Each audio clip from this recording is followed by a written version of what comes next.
It was March 15th, 1971. Elvis had just arrived in Nashville for a recording session at RCA Studio B. After attempting just a few songs, he called off the session because he was experiencing extreme pain in his right eye. His eye had been bothering him for quite some time, but by this point it was too much to bear. His staff called for Dr. Nick to fly in from Memphis, as well as ophthalmologist Dr. David Meyer. They admitted Elvis to Nashville Baptist Hospital. The doctor told Elvis had he waited one more week to call, he very well could have lost his right eye. While in the hospital, Elvis asked for Charlie to call his girlfriend Joyce Bova and fly her into Nashville. By the time Joyce flew in, Elvis had already been discharged and was waiting for her in a limousine on the airfield, ready to fly to Memphis.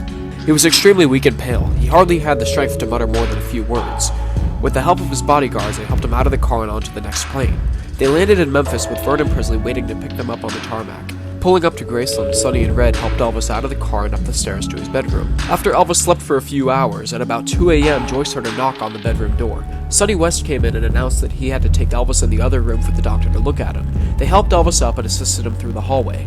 They brought him into Lisa Marie's bedroom, which had been set up into a makeshift doctor's office, complete with a four-option. They set Elvis up in front of the machine, and the doctor inspected each eye. Void of emotion, the doctor pulled back and gave a blood-chilling diagnosis.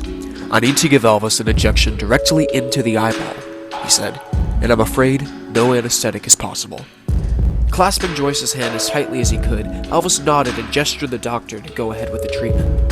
Charlie Hodge later said that this was the most painful thing Elvis ever did in his life, and he still shivers every time he thinks about it. Elvis lived with glaucoma all throughout the 70s, yet he would constantly go out on stage to the blinding spotlight in agonizing pain. It's said that he was near blind every time he would get off the stage, but he refused to disappoint his fans. That's just one of the many reasons Elvis will always be king.